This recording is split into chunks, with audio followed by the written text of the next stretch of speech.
Hello friends, कैसे हैं आप सब। Welcome to BB classes. तो बच्चों, आज हम जो पाठ शुरू करने वाले हैं वो है चलो चलें स्कूल। तो बच्चों, क्या आप मुझे कुछ बता सकते हैं इस बारे में कि आप बच्चे अपने स्कूल जाते हैं तो कैसे जाते हैं। मतलब ये कि किसी गाड़ी से जाते हैं, वैन से जाते हैं, या बाय वॉक जाते हैं, पैदल जाते हैं। बच्चों, आपको पता है ऐसे बहुत सारे बच्चे हैं जिनको रोज़ स्कूल तक पहुंचने के लिए बहुत सारी कठिनाइयों का सामना करना पड़ता है। जी हाँ, तो चलिए बच्चों, आज हम उन्हीं बच्चों से कुछ बातें करते हैं और जानते हैं उनसे कि वो अपने स्कूल कैसे कैसे पहुंचते हैं। तो चलिए, अलग अलग जगह के बच्चों के अलग अलग एक्सपीरियंसेस हम सुनते हैं। चलिए हम अपना वीडियो स्टार्ट करते हैं बच्चों। तो बच्चों, ये आपकी ईवीएस क्लास 4th का चैप्टर 1 है, चलो चले स्कूल। बच्चों, ये पिक्चर देखिए। आपको इस पिक्चर में क्या दिखाई दे रहा है। जी, ये कुछ बच्चे हैं जो इस लकड़ी के बने हुए किसी चीज़ पर चल रहे हैं। और आपको पता है ये कहाँ जा रहे हैं। इनके हाथों में बुक्स देखिए, इन्होंने बैग टांगे हुए हैं। जी हाँ बच्चों, ये जा रहे हैं स्कूल। और वो भी कैसे, इस लकड़ी और रस्सी के बने हुए बांध पर चलकर। और ये अपने मज़े के लिए ऐसे नहीं चल रहे हैं बच्चों, इनको रोज़ स्कूल जाने के लिए इसी रास्ते को पार करना पड़ता है, इस बांस के बने हुए पुल पर चलते हुए। तो आइए बच्चों, हम जानते हैं ये बच्चे हमसे क्या कह रहे हैं। ये जो चित्र है यह है आसाम का। ये बच्चे हैं आसाम के। तो ये बच्चे कह रहे हैं कि हमारे यहाँ बहुत बारिश होती है और कभी कभी तो इतनी बारिश होती है कि जो पानी है वो घुटनों तक भर जाता है। फिर भी ये बच्चे स्कूल जाने से नहीं रुकते। ये बच्चे अपने एक हाथ में अपनी किताबें उठाते हैं और दूसरे हाथों से इस बांस से बने हुए पुल को पकड़ते हैं।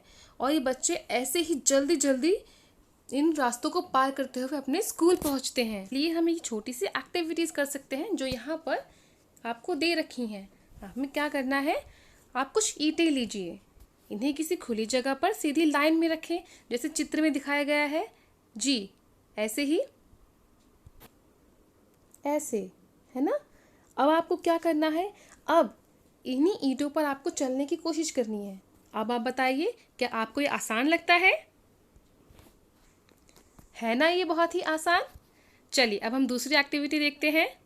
अब आपको क्या करना है, आप अपनी टीचर की मदद से 4-5 बांसों को बांधकर एक छोटा सा पुल बनाएं। उस पर चलकर देखें आपको कैसा लगता है। गिरे तो नहीं ना। कई बार चलेंगे तो आसान भी लगने लगेगा। पर हाँ बच्चों, आपको ये पुल किसी बड़े की मदद से ही बनाना है, ठीक है। चलिए अब हम आगे देखते हैं। अब बच्चों ये बताइए कि जो ये बांस का पुल है जिस पर आप चलने की कोशिश कर रहे हैं, इस पर जूते पहनकर चलना ज़्यादा आसान है या बिना जूतों के चलना ज़्यादा आसान है। जवाब दीजिए बच्चों। जी हाँ, इन पर बिना जूते पहने चलना ज़्यादा आसान है, क्योंकि जब हम नंगे पाँव इस पर चलेंगे तो इससे हमारी जो ग्रिप होती है वो अच्छी बनेगी इन पुल पर चलने के लिए। तो बच्चों, अभी जो हमने ये लकड़ी का जो बांस का बना हुआ पुल देखा था वो था आसाम का। हाँ जी, ये आसाम का चित्र था, आसाम का पुल था। अब हम जो देखने जा रहे हैं वो है लद्दाख के बारे में। चलिए देखते हैं वहाँ पर क्या है। ये चित्र देखिए बच्चों, ये देखिए, ये चित्र है लद्दाख का। और यहाँ पर ये बच्चे आपको बताएंगे कि ये अपने स्कूल कैसे जाते हैं। चलिए हम पढ़ते हैं। स्कूल पहुँचने के लिए हम रोज़ नदी पार करनी पड़ती है। खूब चौड़ी और गहरी नदी। नदी के पार जाती हुई मजबूत लोहे की रस्सी होती है। यह दोनों तरफ से भारी पत्थरों या पेड़ों से कसकर बंधी रहती है। ट्रॉली, जिसको लकड़ी से बना झूला भी कह सकते हैं, पुली की मदद से इस रस्सी पर सरकती है। हम 4-5 बच्चे एक साथ ट्रॉली में बैठ जाते हैं और पहुंच जाते हैं नदी के उस पार। तो देखिए बच्चों, ये बच्चे बता रहे हैं कि इन बच्चों को रोज़ स्कूल जाने के लिए इस नदी को पार करना पड़ता है। ये बहुत चौड़ी नदी है, तो इसके लिए इनको क्या करना पड़ता है, ये जो पुली है, ट्रॉली है, ये जो है इससे पुली से बंधी होती है और ये ट्रॉली में 4 से 5 बच्चे एक बार में बैठते हैं और ये पुली उनको अब इस तार में लगे हुए इस पुली से खींचते हुए एक पार से दूसरी पार लेके जाती है, जिससे एक बार में 4 से 5 बच्चे इस रास्ते को पार कर लेते हैं और ऐसे ही करते हुए सब बच्चे अपने स्कूल पहुंचते हैं। तो बताइए बच्चों, आपको ये वाला तरीका कैसा लगा स्कूल जाने का? इसको बोलते हैं ट्रॉली। और इस ट्रॉली को एक पार से दूसरी पार ले जाने के लिए जो सबसे सहायक चीज़ है वो क्या है? वो है ये पुली। ये पुली बहुत ही सहायक है बच्चों, एक चीज़ को एक तरफ से दूसरी तरफ खींचने के लिए। तो चलिए अब हम आगे देखते हैं। चलिए बच्चों, इसको हम और बेहतर तरीके से समझते हैं। ये देखिए आप देखिए चित्र 1 और चित्र 2। इसमें आपको कुछ डिफरेंस नज़र आ रहा है बच्चों? जी, जैसे इस चित्र में, चित्र 1 में ये बच्चा बाल्टी खींच रहा है मगर डायरेक्टली रस्सी से खींच रहा है। ये देखिए ना, जिस तरीके से इसमें ये बच्चा रस्सी से खींच रहा है। और वहीं चित्र 2 में जो ये बच्चा बाल्टी खींच रहा है वो कैसे खींच रहा है? इस रस्सी में लगी हुई पुली की मदद से, है ना। अब आप बताइए, चित्र 1 में जो बच्चा जिस तरीके से बाल्टी खींच रहा है वो ज़्यादा आसान है, या जो चित्र 2 में दिखाया गया है पुली की मदद से जो बच्चा बाल्टी खींच रहा है वो ज़्यादा आसान है? सोचिए बच्चों। जी हाँ, चित्र 2 में दिखाया गया तरीका जो है पुली के द्वारा इस बाल्टी को खींचने का वो ज़्यादा आसान है, बल्कि जो बच्चा इसमें जो इस तरीके से बाल्टी खींच रहा है उसमें ज़्यादा मेहनत लगेगी और ज़्यादा समय लगेगा। इसलिए चित्र 2 ज़्यादा सही और सटीक है। चलिए हम आगे बढ़ते हैं।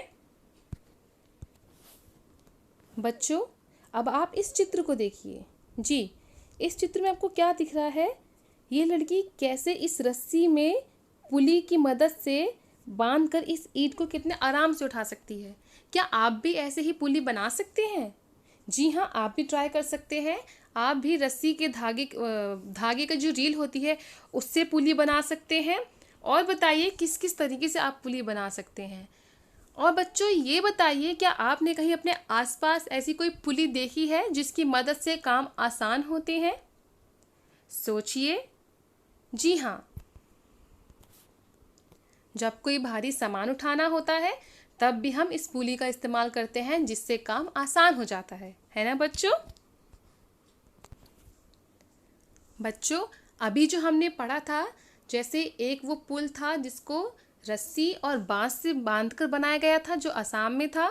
फिर एक जो ट्रॉली हमने देखी थी लद्दाख की, जिसको पुली की मदद से एक पार से दूसरी पार पहुंचाया जाता था। अब हम जो पढ़ेंगे वो है सीमेंट का पुल। तो चलिए पहले इसके बारे में थोड़ा सा पढ़ते हैं, फिर हम डिस्कस करेंगे। इस पिक्चर को देखिए बच्चों। इस पिक्चर में आपको क्या दिख रहा है? ये बीच में दिख रहे हैं ना, पानी ही पानी। तो इस पानी को पार करने के लिए जो रास्ता बनाया गया है वो है ये पुल। जी हाँ, इस पुल के द्वारा हम एक तरफ से दूसरी तरफ आसानी से पार कर सकते हैं रास्ता। और इस पुल को देखिए, यहाँ पर ये सीढ़ियाँ भी बनाई गई हैं जिससे इस पर चढ़ना ज़्यादा आसान हो जाएगा। फिर इसको यहाँ से पार करते हुए, इन सीढ़ियों से उतरते हुए हम इस रास्ते को पार कर सकते हैं। तो बच्चों, जो ये पुल है ये बना है सीमेंट, ईंटों और लोहे की सरियों से। पता है बच्चों, ये सीमेंट, ईंट और लोहे की सरिये से बना हुआ पुल काफ़ी मजबूत होता है। क्या आपने कभी ऐसा कोई पुल देखा है? बच्चों, इस सीमेंट के बने हुए पुल में और वो बांस के बने हुए पुल में कोई डिफरेंस है? आप बता सकते हैं ऐसा क्या डिफरेंस है इसमें? जी, जो सीमेंट का बना हुआ ये पुल है काफ़ी चौड़ा है, काफ़ी बड़ा है और ये बहुत मजबूत होता है, क्योंकि ये सीमेंट, ईंटों और लोहे के सरियों से बना हुआ पुल है। और वो जो पुल था वो केवल लकड़ी और बांस से बना हुआ पुल है ना बच्चों? और बच्चों, उस पुल में और इस पुल में एक अंतर यह भी है कि इस पुल में, सीमेंट के बने हुए पुल में, एक समय में कई सारे लोग इसको पार कर सकते हैं।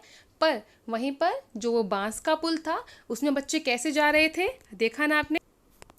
ये देखिए, इसमें बच्चे एक एक करके इस रास्ते को पार कर रहे हैं, वो भी बहुत संभाल के, कहीं वो गिर ना जाएं, है ना?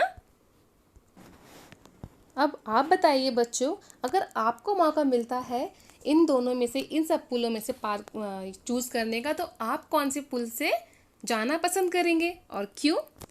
और बच्चों ये बताइए कि क्या आपने कभी ऐसा पुल देखा है? आप भी तो रास्ते पार करते हैं, स्कूल जाते हैं, घूमने भी जाते होंगे, है ना? तो क्या आपने कभी ऐसा पुल देखा है, या इनमें से कोई भी पुल आपने कभी देखे हैं? वो कैसे होते हैं? बताइए थोड़े से एक्सपीरियंसेस। और हाँ, साथ में अपने दादा दादी या नाना नानी से ज़रूर पूछिएगा कि जब वो छोटे थे, वो स्कूल जाते थे, तो उनके समय में पुल कैसे होते थे। चलिए बच्चों, थोड़ा सा बताइए ये कि क्या आपने जो पुल देखे हैं, वो पुल आपने जो देखे हैं कहाँ देखे हैं, कैसे देखे हैं? वो पुल कहाँ पर होते हैं? पानी के ऊपर होते हैं, सड़क पर होते हैं, या पहाड़ों के बीच, या कहीं और? बताइए। जैसे मैंने जो पुल देखा है वो होता है पानी के ऊपर। मैंने तो यही पुल देखा है अभी तक। आप बताइए, आपने कोई और से पुल देखे हैं क्या? फिर अब दूसरा क्वेश्चन है कि जो पुल है, उस पुल पर कौन कौन चलता है, या उस पुल को कौन कौन पार करता है? सिर्फ लोग ही पार करते हैं, या जानवर भी उसमें जाते हैं, और गाड़ियाँ भी, है ना? तो जैसे मैंने जो पुल देखा है उसमें सब चलते हैं, लोग भी चलते हैं, मैंने कुछ जानवर भी देखे हैं उस पे, और गाड़ियाँ तो चलती ही हैं। चलिए अब आगे का जो क्वेश्चन है वो देखते हैं। क्या वह पुल पुराना सा लगता है या नया सा? जो मैंने पुल देखा है ना, वो नया सा है, पुराना सा नहीं है। आप बताइए, आपने कैसा पुल देखा है? वो नया है या पुराना सा? सोचिए। क्या बच्चों आप ये बता सकते हैं कि जो आपने पुल देखा है वो किन किन चीज़ों से बना है? जैसे उसमें सीमेंट इस्तेमाल किया गया है, लोहे की सरियों का इस्तेमाल हुआ है, ईंटों और पत्थरों का इस्तेमाल हुआ है कि नहीं? तो जिन जिन चीज़ों का इस्तेमाल उस पुल को बनाने में हुआ है उनको यहाँ लिस्ट डाउन करिए। चलिए अब आपको क्या करना है, आपने जो पुल देखा है ना बच्चों, उसको ये आपको ड्राइंग बनानी है, और जैसे आपने वो पुल देखा है आपको वैसे ही ड्राइंग बनानी है उसकी। चाहे पुल पर आपको गाड़ी चलती हुई दिख रही है, चाहे ट्रेन है, या उस पर लोग चल रहे हैं, यहाँ तक कि उस पर जो जानवर भी चल रहे हैं, आप उनका भी चित्र उसमें बना सकते हैं। बनाइए, आपको बहुत अच्छा लगेगा। सोचिए बच्चों, अगर वह पुल नहीं होते तो आपको ऐसी क्या क्या परेशानियों का सामना करना पड़ता उन पुल के बिना? आपको बहुत सारी परेशानियों का सामना करना पड़ता। अगर ये पुल ना होते तो हमको इन रास्तों को, इन नदियों को पार करने में बहुत परेशानी होती। फिर हमको इसके लिए नाव का इस्तेमाल करना पड़ता। क्या आप जानते हैं कि कई जगहों पर बच्चे स्कूल जाने के लिए नाव का भी इस्तेमाल करते हैं? जी हाँ, तो चलिए मिलते हैं ऐसे ही कुछ बच्चों से। ये देखिए बच्चों, ये चित्र देखिए, इसमें आपको क्या दिख रहा है? इसमें कुछ बच्चे इस छोटी सी नाव पे बैठ के अपना रास्ता पार कर रहे हैं। यस, ये देखिए ये किस तरीके से। और ये जो पिक्चर है, ये जो सीन है, ये है केरल का। तो चलिए इसके बारे में हम पढ़ते हैं। ये देखिए बच्चों, ये जो चित्र आपको दिख रहा है, ये है केरल का चित्र, जिसमें बच्चे एक वल्लम में, लकड़ी की बनी हुई छोटी नाव होती है जिसको बोलते हैं वल्लम, इस पर बैठकर बच्चे अपने स्कूल तक पहुंचते हैं। है ना बच्चों? कितना इंटरेस्टिंग, साथ ही साथ बहुत टफ भी है। बच्चों तो बताइए, क्या आपने कभी कोई नाव देखी है? ये तो बहुत छोटी नाव है। नाव और भी तरीके की होती हैं और बड़ी भी होती हैं। अब बच्चों ये बताइए कि क्या इन रास्तों को पार करने के लिए और भी किसी चीज़ का हम इस्तेमाल कर सकते हैं? सोचिए बच्चों। जी हाँ, इनके लिए हम बड़ी बड़ी बोट्स का इस्तेमाल कर सकते हैं, जैसे स्टीमर्स, है ना? इन सब चीज़ों का इस्तेमाल करके हम इन रास्तों को पार करते हुए आसानी से स्कूल जा सकते हैं। तो ये देखिए बच्चों, ये तो हुई पानी की बात। क्या और भी ऐसे कई जगह और रास्ते होते हैं जिनको पार करने के लिए बहुत कठिनाइयों का सामना करना पड़ता है, या उनको पार करने में बहुत समय लगता है? जी हाँ, तो चलिए अब हम बात करते हैं रेगिस्तान की। ये पिक्चर देखिए बच्चों, ये देखिए, ये है ऊंट और ये है उनका तांगा, और ये आदमी इस ऊँट पर बैठकर इन बच्चों को तांगे पे बिठाकर कहाँ ले जा रहा है? स्कूल। जी हाँ, राजस्थान में ऐसे बहुत सारे तांगे आपको दिखेंगे जिन पर बैठकर बच्चे अपने स्कूल जाते हैं। चलिए हम इनके बारे में जानते हैं। तो जानते हैं ये बच्चे क्या कह रहे हैं। ये बच्चे बता रहे हैं कि हम राजस्थान में रहते हैं, यहाँ पर दूर दूर तक सिर्फ रेत ही रेत है और दोपहर में तो ये रेत बहुत ही गर्म हो जाती है। हम बच्चे क्या करते हैं, हम इस तांगे पर बैठकर अपने स्कूल जाते हैं, जिससे हमारा रास्ता छोटा भी हो जाता है और आसान भी हो जाता है। तो अब बच्चों ये बताइए कि क्या आपने कभी ये तांगा, जिसे हम ऊँट गाड़ी भी कहते हैं, कहीं आपने देखी है? आपने कभी इसकी सवारी की है क्या? जी, कई बच्चे जब घूमने जाते हैं तो वो ऐसी जगहों पर राजस्थान में जहाँ पर ऊँट बहुत होते हैं, जहाँ पर इनकी सवारी होती है, वहाँ पर बच्चे इनकी सवारी करते हैं। हाँ, उस पर बैठते हैं और एक छोटा सा राउंड लेके बच्चे उस पर खूब एंजॉय करते हैं।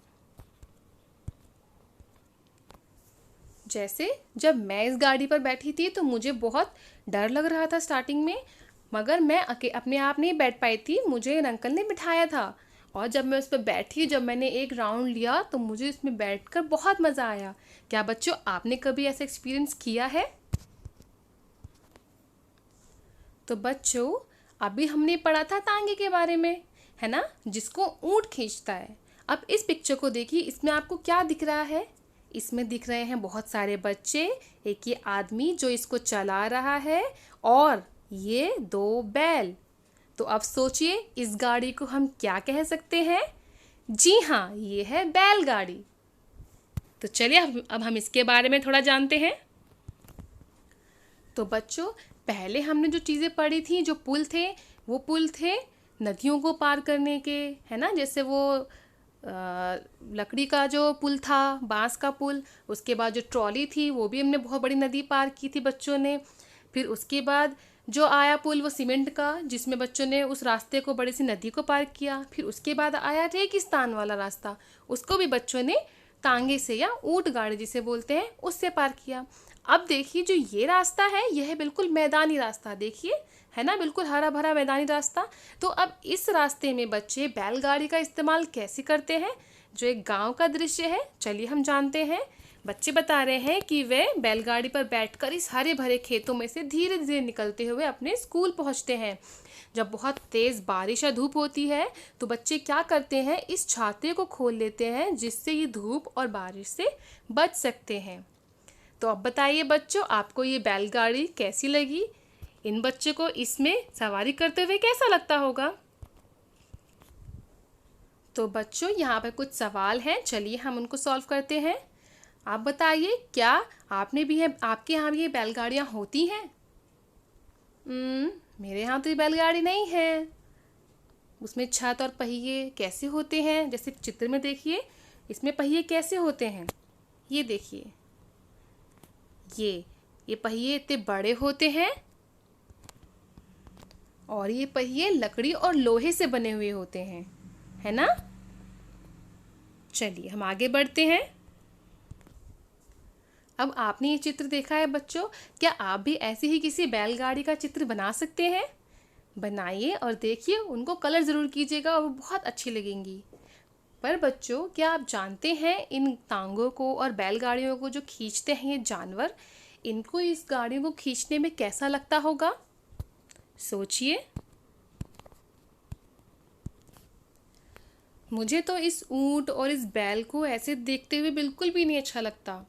आप बताइए आपको कैसा लगता है? क्योंकि इन टांगों को और बैलगाड़ियों को खींचने में बहुत मेहनत लगती है ना। आप बताइए आपका क्या व्यू पॉइंट है इस पे? तो ये देखिए बच्चों, आपकी ईवीएस का जो पार्ट ये है चलो चले स्कूल का पार्ट 1 यहाँ पे कंप्लीट होता है।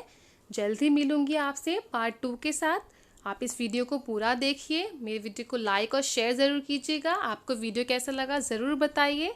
तो चलिए जल्दी मिलूंगी आपके साथ नए पार्ट के साथ। तो पढ़ते रहिए, बढ़ते रहिए। Bye bye, thanks for watching.